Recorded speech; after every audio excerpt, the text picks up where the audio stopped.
¿Qué tal? Bienvenidos, bienvenidas nuevamente a la clase. Nos habíamos quedado en esta diapositiva, como pueden ver. Estábamos verificando si teníamos casos perdidos, si es que habíamos cometido errores de digitación, pues habíamos verificado que sí. Y la idea es que, por ejemplo, si hemos cometido error de digitación, pues tenemos que ir a verificar dónde están esos errores de digitación, ¿no? En el caso de situación laboral, pues vamos a ayudarnos de un cuadro. Por ejemplo, para verificar en los protocolos o en los cuestionarios que están respondidos, podemos ir a la base de datos. Vamos a la base de datos, a los resultados y buscamos a este cuadro que ya nos da el análisis que hicimos de frecuencias. Nos arroja no solo la tabla que les mostré, sino nos arroja una serie de tablas por cada una de las variables, una serie de tablas de frecuencias por cada una de las variables. Automáticamente lo hace SPSS. Eso está configurado ya dentro del programa. Entonces buscamos a la variable situación laboral y vemos justamente, pues, ¿no?, que hay un valor que es 10. Quiere decir que este es el error, porque solo teníamos un valor que era 1 o 2. Vamos a verificar cuáles eran los valores. Por ejemplo, de situación laboral era 0, no trabaja, 1 sí trabaja. Esas eran las únicas respuestas que podemos tener. Pero como hemos visto en los resultados, pues tenemos un valor que es 10. Entonces vamos a ver que hay dos casos. Hemos cometido dos errores en la digitación. Entonces hay que proceder a revisar cada uno de los cuestionarios para ver dónde hemos cometido el error. O si no, vamos a la base de datos y lo que hacemos es posicionarnos en la variable situación laboral. En este caso la sombreamos con el clic derecho abrimos este cuadro y ponemos ordenar de forma descendente o ascendente. Vamos a ponerlo de forma descendente para obtener el mayor valor arriba, ¿no? En este caso tenemos que verificar dónde hemos cometido el error. Pues vamos a ver que lo hemos hecho para el participante 104 y el otro error está en el participante 103. Por eso es muy importante que ustedes construyan siempre la primera columna está dirigida para la variable participante. ¿Qué es la variable participante? Pues esa columna en donde nosotros vamos a poner el código con el cual está identificado cada participante, ¿no? Entonces, si vamos a la vista de variables, pues acá está esta primera variable, tiene que ser participante. Algunos lo llaman código, otros le llaman participante, pero bueno, finalmente este es el número que nos permite identificar el cuestionario, la escala que le corresponde a este participante. Entonces eso nos facilita el trabajo para modificar nuestro error que hemos cometido, ¿no?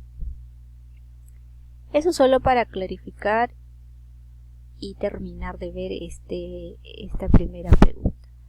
En cuanto a la segunda pregunta que decía identifica y etiqueta el tipo de cada una de las variables de estudio. Esto se realiza dentro de la misma base, ¿no?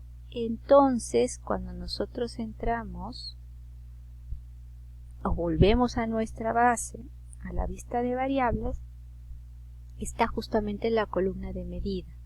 Nosotros acá, de acuerdo a lo que ya sabemos que hemos visto en la primera diapositiva de clasificación, establecemos qué tipo de variables cada una.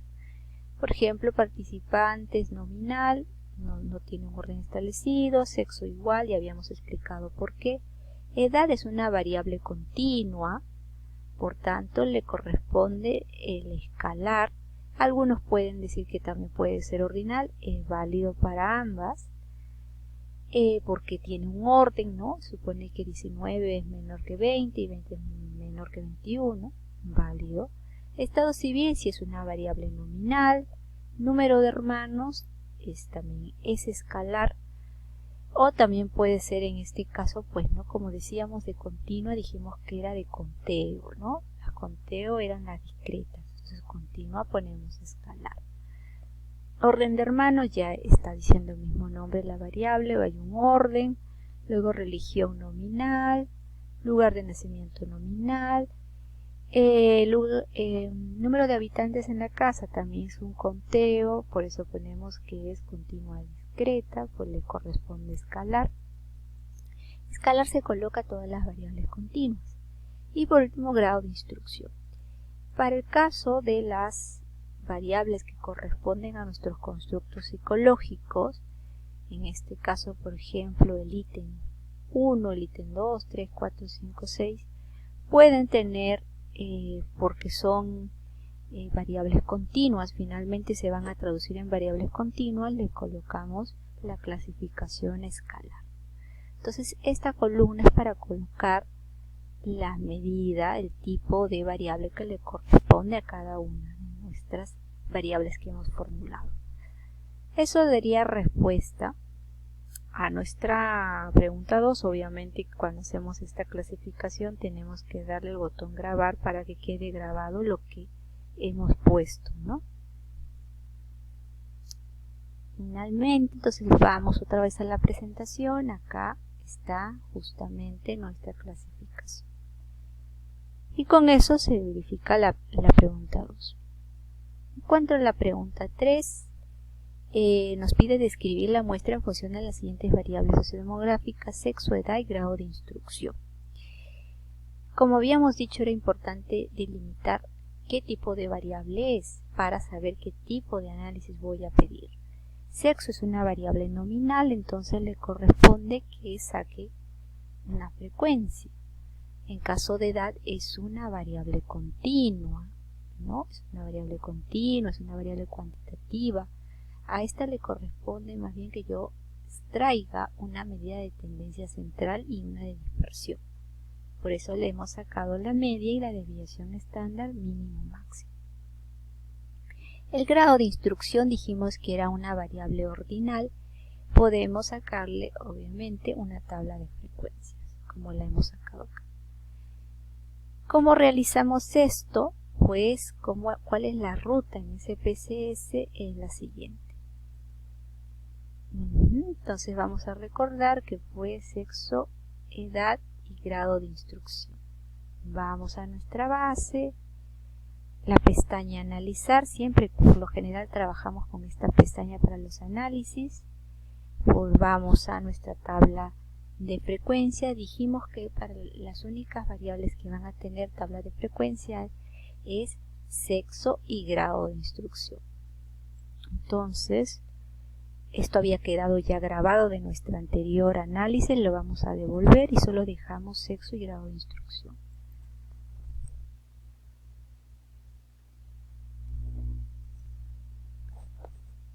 Bien, entonces vamos a pasar a este lado, sexo y grado de instrucción o nivel de instrucción. Y pues, entramos a estadísticos, mínimo, máximo. Bueno, eso está porque siempre lo pedíamos para verificar. No es necesario ahora. Simplemente ponemos tabla de frecuencias y ya tenemos nuestras dos tablas de frecuencias. La de sexo y la de grado de instrucción, ¿no? Pero ahora nos decíamos también que teníamos que analizar la variable edad. Para edad dijimos que era una variable cuantitativa, continua, entonces le corresponde medida de tendencia central. Para este caso entramos estadísticos descriptivos, pero ya no a frecuencias sino en descriptivos. Entramos a descriptivos, buscamos la variable edad, la pasamos a la cajón derecho, vamos al botón de opciones y ya tiene marcado media, desviación estándar, mínimo, máximo, que es lo que necesitamos. Entonces ya no marcamos nada más, continuar, aceptar y ahí está nuestra tabla, ¿no? Que la tenemos en SPSS, ¿sí? Pero ahora la tenemos ya pegada acá en nuestros resultados. Estas son tablas que no están en formato APA, como verán, pero son importantes que las tengan ustedes en un Excel para que sepan cuáles han sido los resultados, ¿no? O es más o menos eso es lo que quería mostrar acá para que sepan de dónde salen los resultados que se van a describir en el párrafo, que este viene a ser el reporte finalmente. Por ejemplo, para dar respuesta a esta pregunta podemos decir que en el estudio participaron en relación a la variable sexo 134, entre paréntesis el porcentaje, ¿no? La proporción, mujeres, y 154 la proporción, entre paréntesis, de hombres, cuyas edades fluctuaron entre 14 y 28 años. Acá está la variable edad, como dijimos, expresada en medidas de tendencia central y de dispersión. Ponemos el rango que va de 14 a 28, la media de 20.12 y la desviación estándar. En cuanto al nivel de instrucción, que es otra variable que habilitaba a sacar frecuencias, se encontró que la mayoría, es decir 85.1%, como se ve acá, lo ponemos entre paréntesis, presenta estudios universitarios incompletos, seguido del siguiente porcentaje que le sigue sería 5.9, y así podemos describir a toda la muestra, ¿no? Y en este caso pues ya no ameritaría que colocáramos una tabla después, porque ya todos los datos van a estar en el párrafo. Eso es un ejemplo para que vean de cómo sería la respuesta a esta pregunta. En cuanto a la pregunta número 4, pues eso también es importante ver qué tipo de variable nos están planteando, ¿no? En la pregunta. Es importante ver que nos dice que si habría un mayor porcentaje de hombres solteros que casados o convivientes. Nos piden verificar si esto es cierto o no. Entonces acá vamos a ver que hay dos tipos de variables que están siendo, por así decirlo, involucradas. La variable sexo, porque están hablando de hombres, y la variable, ¿qué variable le corresponde? Pues la variable de estado civil, solteros, casados, convivientes, ¿no? Entonces hay dos variables involucradas, y las dos, si ustedes ven, sexo dijimos que era una variable nominal, es cualitativa, y la variable estado civil, como no hay un orden establecido y habla de categorías, hay un grupo que es soltero, hay un grupo que es casado, hay un grupo que es conviviente, finalmente se traduce también en una variable cualitativa, nominal. En este caso, pues, ¿cómo vamos a trabajar? ¿Cómo vamos a hacer este análisis? Pues lo vamos a ver más detalladamente en el último capítulo de nuestra clase. Sí, los dejo por ahora para que vayan ustedes viendo, recordando cómo se hacía ese análisis para obtener un cuadro similar a este. Si ustedes ya lo saben, pues adelántense y saquen el cuadro y dan respuesta a la pregunta. Y luego lo verificamos cuando volvamos con el siguiente video.